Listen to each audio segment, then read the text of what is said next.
Jadi kita menguasai usaha tapi tidak menguasai hasil.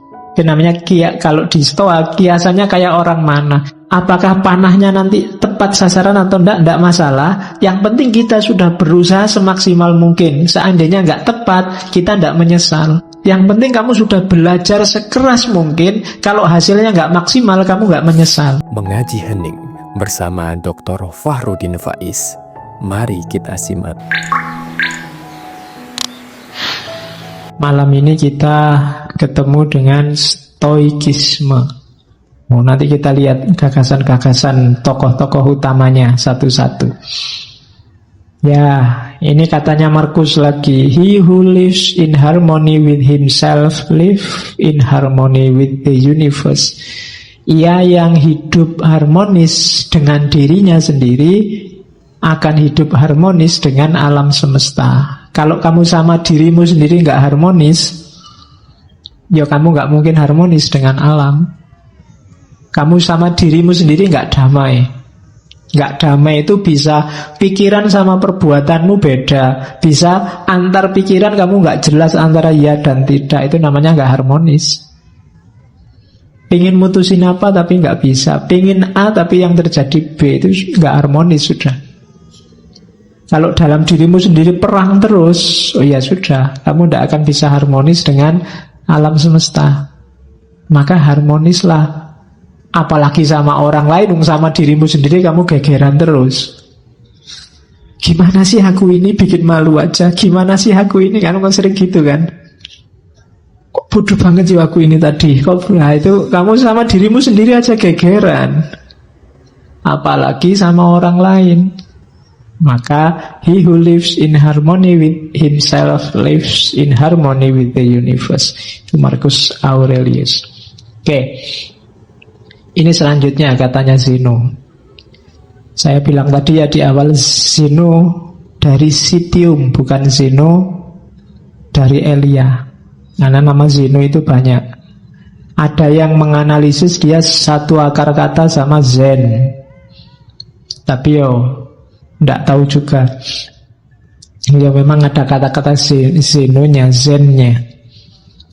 Kalau yang nonton kartun Dragon Ball juga ada Zeno sama.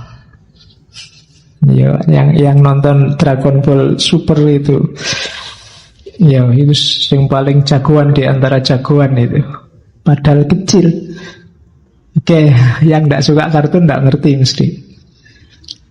Terus tidak ada ini katanya, yang bisa mengusik kebahagiaan orang yang makomnya sudah wise, sudah bijaksana. Orang bijaksana itu tidak bisa sumpek. Kenapa? Tidak ada yang bisa mempengaruhi dia. Dia sudah kokoh. Uraiannya begini, misalnya, anggap apa yang paling bikin kamu tidak bahagia? Wah, saya nggak bahagia karena nggak lulus-lulus. Saya nggak bahagia karena kan banyak itu kamu munculkan di pikiranmu. Terus kamu galau. Kuncinya sebenarnya sederhana. Kamu jadi galau karena macam-macam tadi, karena kamu pedulikan semua itu. Cara paling gampang menghadapi itu semua, nggak usah dipedulikan. Nggak usah dimunculkan di pikiranmu, selesai. Tesisku lho Pak, ndak tadi-tadi. Lah salah mbok pikir terus. Emangnya nek mbok pikir terus tesismu jadi tiba-tiba, kan enggak? Iya kan? Ya udah dikerjain aja tanpa harus galau. Pokoknya memang satu-satunya jalan dikerjain. Ngapain energinya double, satu buat ngerjain, satu buat galau? Ya kerjain aja, enggak pakai galau. Yang bikin galau kan karena kamu tampilkan sendiri di pikiranmu, terus kamu sumpekkan dirimu. Kamu sumpekkan sendiri dirimu. Itu yang kuncinya sehingga kamu sumpek hidupmu.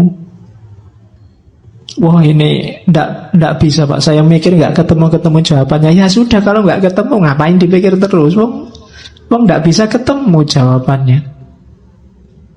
Ya sudah, kalau bahasa fikihnya mauquf aja. Kalau ada masalah mauquf, ndak bisa dijawab, selesai.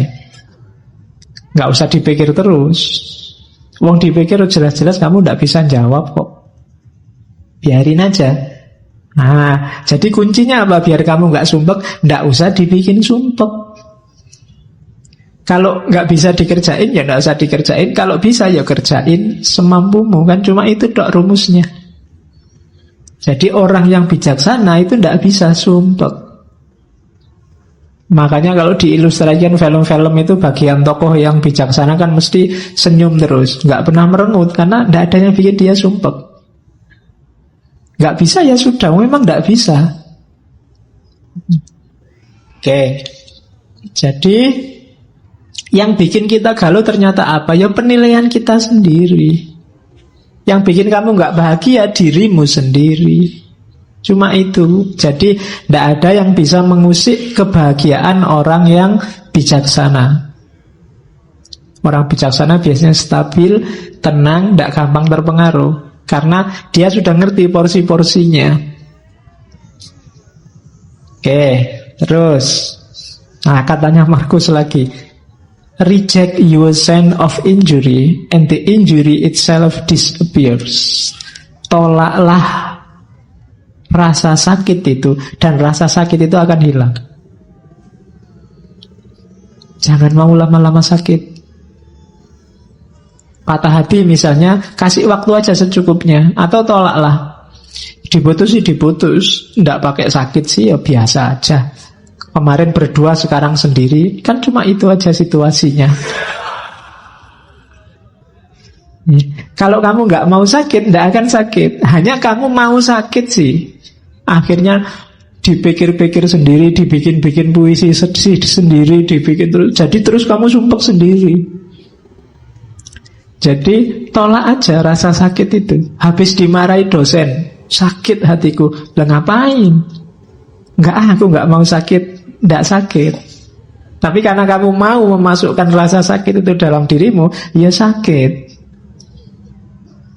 Jadi reject your sense of injury and the injury itself disappears. Wong kamu baca WA aja kadang mangkel, kadang marah, kadang sakit, lu ngapain? Wong yang bikin ngawur kok, kadang ngarang-ngarang, kadang bohong. Wong kamu sudah ngerti hoak itu loh, kamu marah. Lah kok mau-maunya kamu menghabiskan energi untuk marah terhadap sesuatu yang tidak ada hubungannya sama dirimu. Kamu sakit tentang sesuatu yang menurut kamu itu tidak benar kok bikin kamu sakit, ya nggak usah. Jadi reject, tolaklah rasa sakit itu dan dia akan hilang. Itu yang katanya Marcus Aurelius. Jadi jangan mau sakit, jangan mau galau. Kuncinya lagi-lagi ternyata di pikiran. Kamu sendiri yang mendramatisir. Sehingga kasus biasa-biasa kayak film India. Jadi kamu terus nangis, padahal ya biasa aja.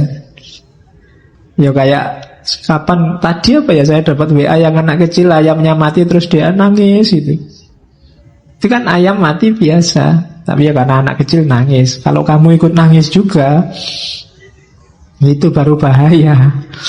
Jadi yang kayak gitu kamu nggak bisa menolak. Ada banyak hal yang sudahlah, itu tidak penting. Oke, terus, dan itu nanti hubungannya dengan kontrol kita atas keinginan. Manusia itu memang fitrahnya dia bahagia kalau keinginannya tercapai. Berarti kunci kebahagiaanmu ada di keinginan. Maka pinter-pinterlah menegaskan keinginan. Begitu kamu keliru, kamu sedang bunuh diri. Bikin keinginan, rancang keinginan yang dalam kontrolmu, kayak tadi. Bukan sesuatu yang di luar jangkauanmu. Jadi, karena kalau kamu menginginkan sesuatu yang di luar jangkauanmu, hasilnya pasti kecewa. Jangan menginginkan sesuatu yang di luar jangkauanmu. Kamu sudah jelas sekarang semester 14 sudah mau kena DO. Saya cita-citanya kumlot, Pak, tercepat terbang. Wis ora iso jelas itu. Daripada kamu stres, mending sudah sing penting lulus. Ya, jadi jangan menginginkan sesuatu yang di luar jangkauanmu. Nanti lihat artis di TV kamu jatuh cinta, pokoknya aku harus dapat dia. Ya, tidak mungkin, jauh. Ya, wong artis itu, kamu siapa? Kan begitu. Nanti daripada kamu stres, tidak karuan juntrungannya loh. Ya cukup kamu beli kaca aja, lihat di kamar. Oke, jadi jangan menginginkan yang di luar jangkauan. Ukur kekuatanmu. Terus, karena kamu bisa kecewa kalau salah menetapkan keinginan.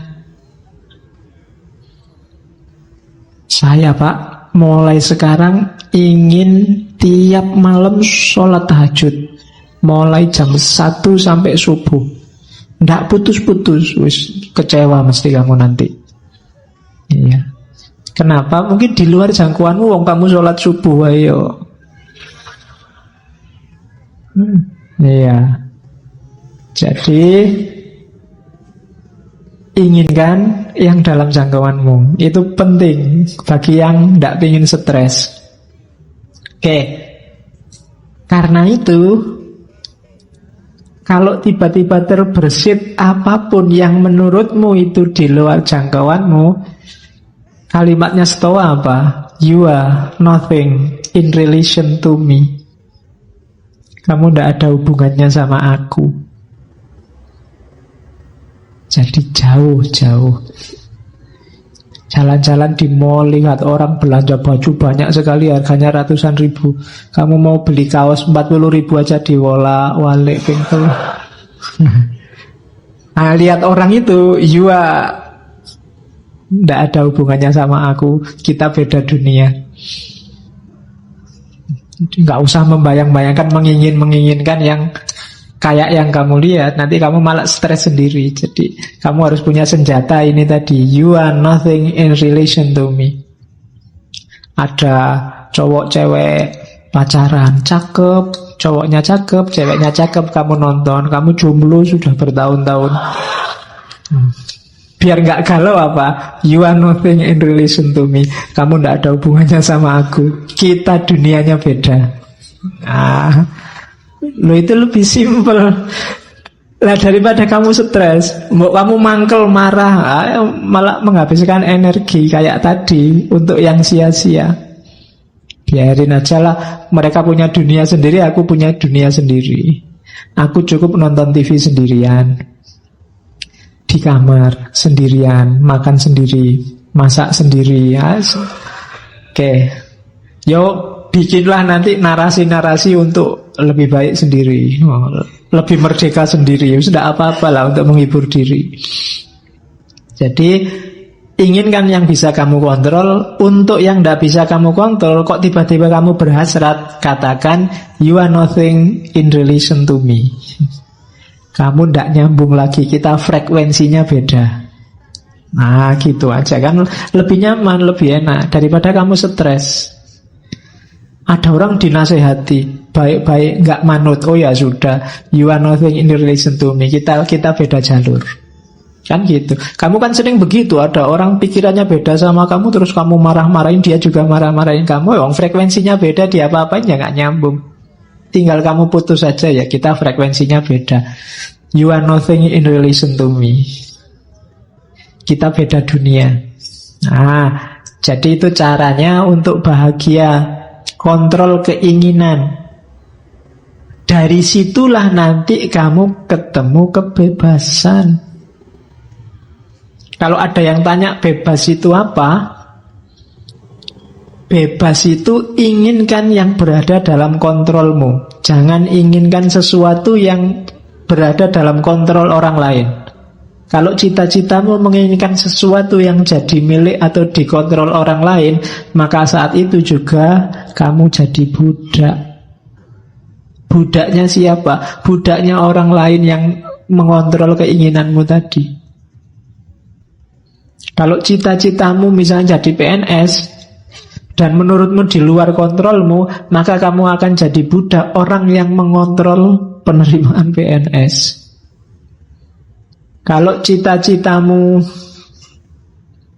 Apa wis ndak jomblo lagi, punya pasangan, padahal di luar kontrolmu. Kamu akan dikontrol orang yang bisa ngasih kamu pasangan atau menjanjikanmu jadi pasangannya. Ya kan? Kalau cita-citamu harta, padahal itu belum waktunya dan di luar kontrolmu, maka kamu akan jadi budak orang yang bisa memberikanmu harta. Namanya jadi nggak bebas. Maka kalau kamu ingin bebas yang sejati, inginkan yang hanya dalam kontrolmu saja. Yang di luar kontrolmu nggak usah diinginkan. Jangankan di luar kontrolnya orang lain, di luar kontrolnya Allah pun jangan ditagih-tagih ya Allah kok dulu aku anaknya orang desa, mbok aku anaknya presiden, apa anaknya menteri. Ya kalau kamu yang diinginkan itu, kamu jadi tidak bebas. Kebebasan itu inginkan yang dalam kontrolmu. Jangan nagih sesuatu yang di luar kekuasaanmu. Dan kamu nggak dosa kok kalau hanya menginginkan yang dalam kontrolmu. Nggak apa-apa, wong kekuasaanmu cuma itu. Agama kan mengajarkan begitu. Kalau kamu sholat nggak kuat berdiri, ya duduk. Nggak usah iri dengan orang yang bisa berdiri. Yang berdiri juga begitu, jangan iri, enak ya itu sholatnya duduk. Kalau pengen sholat duduk, sakit dulu. Kan begitu. Masing-masing punya jatahnya sendiri-sendiri. Ya mungkin jatahmu sekarang masih jomblo, yang lain jatahnya sudah punya pasangan, itu biasa. Jadi tidak harus menginginkan yang di luar kuasamu. Kecuali janjani sudah dalam kuasamu, kamu nggak jomblo lagi, tapi kamu milih jomblo, wah itu rasa dewe nanti. Iya, kamu akan galau mesti. Harusnya kamu ambil, tidak kamu ambil. Jadi bebas yang sejati itu apa? Bebas yang sejati itu menginginkan yang dalam kontrolmu, bukan yang di luar kontrol. Mari kita demo biar Donald Trump gak jadi presiden Amerika lagi. Kejauhan. Hasilnya mesti stres. Jadi ya yang deket-deket lah. Terlalu jauh kalau Donald Trump. Ya orang Indonesia ya presiden Indonesia. Kalau gak kuat ya gubernur, gak kuat ya bupati. Kalau masih gak kuat ya Pak RT, Pak RW misalnya loh. Itu kan dalam jangkauanmu, bukan yang di luar jangkauanmu. Kalau mimpimu terlalu besar, hasilnya kecewa. Atau kamu jadi budak yang bisa mewujudkan mimpimu. Jadi bebaslah. Bebaslah berarti apa? Inginkan hanya yang berada dalam jangkauanmu. Terus yang kedua, lanjutannya kebebasan. Kenapa sih ada yang tidak terjangkau? Ya, karena all can be free internally in mind, none can be free without in body. Kita itu akal sih bisa bebas, cuma mewujudkan isinya akal itu tidak bebas. Kamu mikir apa saja kan bisa, boleh. Tidak ada sanksinya malah. Satu-satunya yang bisa bebas murni itu kan cuma mikir, akal. Cuma mewujudkan pikiran itu tidak bebas. Kita sudah terikat. Kamu mikir seandainya aku bisa terbang, ya bisa di pikiran. Tapi kalau mau diwujudkan, kamu harus punya uang dulu terus naik pesawat. Tidak bebas. Kalau nggak punya uang, ya tidak bisa. Kamu bisa terbang. Ya kamu loncat dari atas gunung, ya terbang sebentar. Terus wassalam. Ya kan? Can be free, kita nggak bebas. Kalau mau diwujudkan tidak bebas sudah. Pak saya ingin jadi presiden, bebas. Begitu ingin mewujudkan, itu baru tidak bebas. Macem-macem sudah halangannya, nggak sesederhana mikir. Makanya dulu pernah saya bilang, kebebasan yang sejati bisa dalam pikiran. Dalam hidup sehari-hari halangannya banyak. Macem-macem in body. Mungkin kamu sumuk, pinginnya segera kayak gini, pingin nyopot baju, terus kipas-kipas. Seneng ini sudah. Tapi kan begitu banyak orang di sini kan kamu nggak bisa. Kalau kamu nyopot baju di sini, yang lain mesti bubar baunya. Lo kan nggak bebas kan kamu nyopot baju akhirnya. Kenapa ada yang lain? Tapi di pikiran tadi kamu bebas. Menginginkan itu kan dalam pikiran. Bebas, kamu bisa. Kalau sekedar menginginkan bisa apa saja. Tapi kalau kamu nggak hati-hati, ketika keinginan ini kamu wujudkan, kamu akan dicegat oleh banyak sekali halangan in body, realitas sehari-hari. Jadi rumusnya di situ. Itulah kenapa biar kamu nggak kecewa, aturlah keinginanmu. Biar nggak terlalu banyak kecewa. Jadi cita-citamu apa sih? Keinginanmu apa sih? Sesuaikan dengan kondisimu. Nggak sesuai juga nggak apa-apa. Tapi ketika nggak sesuai, lahirnya kekecewaan atau perbudakan tadi. Kamu mikir memperkosa orang, itu kan di pikiran nggak masalah. Nggak ada orang hukum kamu. Nggak ada orang, kamu saya tuntut karena membayangkan memperkosa aku toh. Nggak iso. Kamu baru dituntut kalau perkosa beneran. Jadi bebas. Pikiranmu itu kamu bikin apa aja bebas. Kamu ditolak, nembak ditolak, terus awas ya kamu nolak aku, tak bayangke gua awas. Lalu bayangke itu kan bebas di pikiran. Nggak ada orang bisa nyegat kamu bayangke sopo, itu kan nggak bisa. Sekarang kan kadang nggak cuma bayangkan, gambarkan, gambar pakai Photoshop itu. Bisa kayak gitu kan. Cuma ketika sudah masuk Photoshop, itu sudah halangannya banyak. In body kamu bisa dipenjara kalau gambar aneh-aneh. Itu sudah in body. Kalau in mind, bebas. Murni masih ada di pikiran, itu bebas. Tidak ada orang dituntut, tidak ada orang dimarahi. Pak, saya membayangkan seandainya saya jadi wali, Pak. Nah itu kan orang, ya serapopo, mikir ya rapopo, cuma di pikiran. Tapi kalau mau diwujudkan, halangannya banyak. Jadi rumusnya itu, kebebasan itu bisa dalam kamu mikir. Tapi begitu mewujudkan bebas, kamu akan ketemu banyak sekali halangan-halangan. Karena hidup ini coraknya katanya Stoik tadi fatalistik. Terus ini yang teori lain dari stoicisme, namanya teori apate. Apate itu nanti jadi akar kata, kalau bahasa Indonesia namanya apatis. Apatis itu kan kesannya sudahlah, tidak usah mikir hasilnya, paling ya begitu kan, itu apatis. Cuma arti aslinya begini, apatis itu apa? Orang melakukan sesuatu tanpa mikir hasilnya. Yang penting lakukan aja sebaik-baiknya sesuatu itu, mbok hasilnya apa nanti. Itu apate. Gambarannya kayak orang mana. Orang mana yang ndak mikir panahku nanti hasilnya kayak gimana, mikirnya gimana caraku manah paling baik. Itu apate. Aku ndak tahu besok IP ku bisa 4 apa ndak, yang penting aku belajar sekuatku. Itu apate. Aku ndak ngerti ngaji filsafat ini, aku paham apa enggak, yang penting teko sak kuat-kuatku ngantuk tak tahan-tahan. Itu apate. Apatis. Jadi hidup itu rumusnya ini, kita ndak bisa menguasai hasil, tapi kita menguasai proses. Itu tadi yang saya bilang, kelompok Stoa ini banyak diadopsi nanti gagasannya oleh agama-agama baik Kristen maupun Islam. Kamu kan menyebutnya hari ini bau as'ariyahnya kan ada. Jadi kita menguasai usaha tapi tidak menguasai hasil. Itu namanya kalau di Stoa kiasannya kayak orang mana. Apakah panahnya nanti tepat sasaran atau tidak masalah. Yang penting kita sudah berusaha semaksimal mungkin. Seandainya nggak tepat, kita tidak menyesal. Yang penting kamu sudah belajar sekeras mungkin. Kalau hasilnya nggak maksimal, kamu nggak menyesal.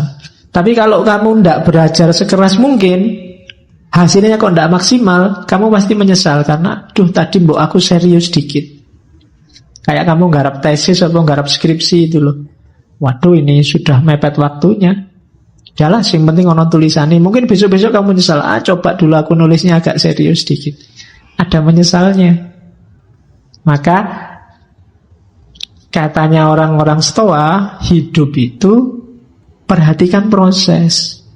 Teman-teman, ini perlu kita catat. Berikan semuanya. Kalau kamu punya 100%, berikan 100%. Jangan tanggung-tanggung. Kita kan sering apa-apa itu, nanti kan bisa. Segini aja dulu, besok lagi. Selalu begitu. Biasanya hasilnya nanti menyesal. Aduh, coba tak kerjain kemarin, sekarang ada tugas lagi. Double deh. Coba kemarin sudah selesai, sekarang lebih enteng. Salahmu dewe. Ya kan? Aduh, bolak-balik tugas, nambah lagi. Yang kemarin aja belum deh. Padahal yang kemarin waktunya banyak. Karena kemarin kamu tidak ngasih 100%, sekarang kamu dituntut 300%. Hasilnya menyesal. Maka kiasannya kayak mana? Tidak usah peduli hasilnya nanti kayak apa. Yang penting sudah memberikan semuanya. Kalau hasilnya belum maksimal, ya sudah, itu jalannya mungkin, takdirnya mungkin. Nah, itu kiasannya pemanah. Teorinya namanya apate. Di Indonesia konotasinya agak negatif, apatis. Apatis itu kalau di Indonesia kan, alah, paling-paling begitu hasilnya kan gitu. Ya, tapi maksud awalnya tidak begitu. Maksud awalnya itu, lakukanlah sesuatu yang tadi berada dalam jangkauanmu, dalam kontrolmu, semaksimal mungkin. Hasilnya apa? Wallahu a'lam. Kalau di agama kan Allah itu kan tidak menghisap hasilnya, tapi menghisap prosesnya. Sejauh mana usahamu mendekati dia, itu nanti yang dihisap. Sukses apa enggak, wallahu a'lam juga. Wong kita memang kuatnya, yang kita kuasai cuma proses. Minum ini kan usaha semaksimal mungkin. Ya, jangan sambil ngomong nanti keselak, itu namanya semaksimal mungkin. Terima kasih sudah menyimak. Semoga channel Mengaji Hening bersama Dr. Fahruddin Faiz selalu bisa memberikan ilmu, motivasi, dan kebermanfaatan. Salam sehat dan bahagia.